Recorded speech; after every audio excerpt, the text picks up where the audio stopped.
Hi everyone. It was great getting to know you all in the introductory post from last week. Something I noticed was that a lot of us really enjoy traveling. So I wanted to share with you why I think Switzerland is the perfect travel destination for your next overseas trip. In mainland Europe, there are many different countries you could go to, including France, Germany, or Italy. But why not go to a country whose culture is influenced by all three of those countries, along with multiple different climates in one convenient trip?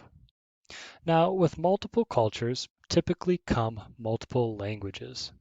This can be stressful for travelers, and Switzerland is no exception because it does have four official languages. But don't worry, almost everybody speaks English. In fact, when I was last in Switzerland, I spent 2 weeks there and only met one person who was not fluent in English. A second drawback to traveling is transportation, but Switzerland has you covered.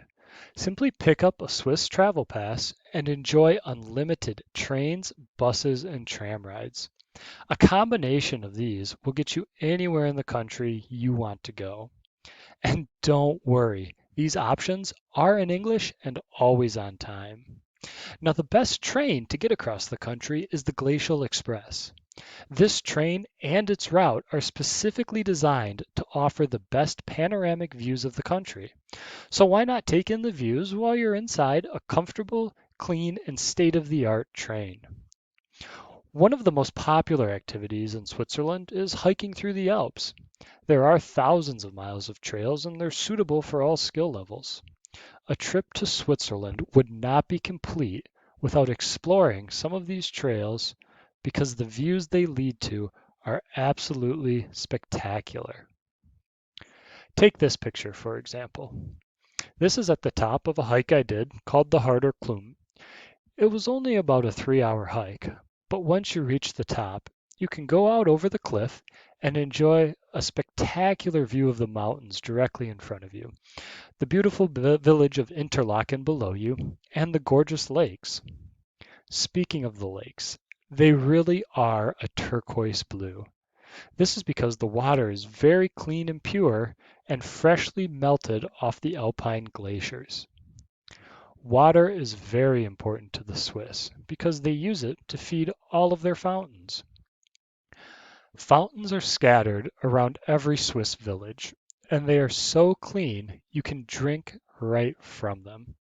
You'll never need to purchase a bottle of water or worry about going thirsty because you can always walk up to the nearest fountain and lean in for a drink. Now, if you would rather not hike down the mountain, you can always take the mountain coaster home. What an exhilarating way to absorb the beauty of the Alps. But don't worry, you can control the speed so that you don't go too fast and stay safe. Another activity you can do in Switzerland is skiing. Switzerland has plenty of slopes. There is fresh powder and groomed trails suitable for all experience levels.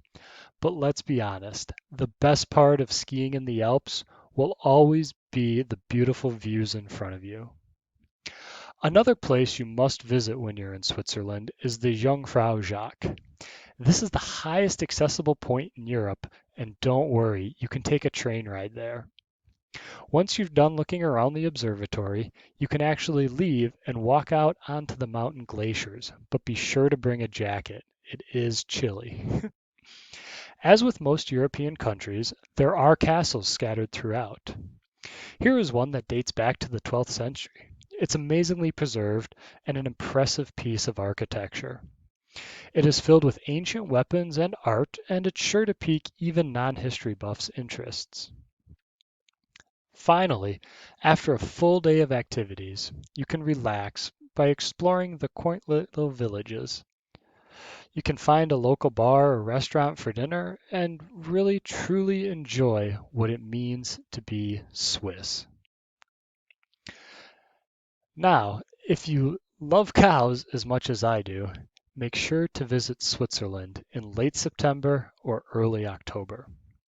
The cows spend their summers grazing in the Alps, and when they return, they're dressed in the finest flowers and bells. In fact, the best producers earn the largest bells. Watching the cows parade through town is truly an unforgettable experience. You can also hopefully catch some yodeling or Alp horns to satisfy your music cravings. It's a very Swiss experience to hear the locals yodel. And if you're lucky, you might be offered to try one of the Alp horns. Now, what trip is not complete until you've tried the local delicacies? In Switzerland, there are numerous, but I strongly suggest the Gruyere cheese and fondue. You will never enjoy dipping so many random foods like onions, pickles, tomatoes, and bread into a creamy, delicious cheese. But Switzerland is more than cheese. They are also world renowned for their chocolate. Of course, I suggest eating some chocolate while you're in Switzerland, but also fill a suitcase or two full because your friends and family will be mad if you come home without any chocolate for them. Now, there are also other important souvenirs to pick up when you're in Switzerland. I suggest a watch. The Swiss are expert at timekeeping. A Rolex might be out of your price range, so you can look into a nice swatch, but you should also look at getting a Swiss Army knife. You can even build your own so it has all the tools you'll need. So it's time to book your flights and book your hotels, and hopefully I will see you wandering around the beautiful Alps. Danke and auf Wiedersehen.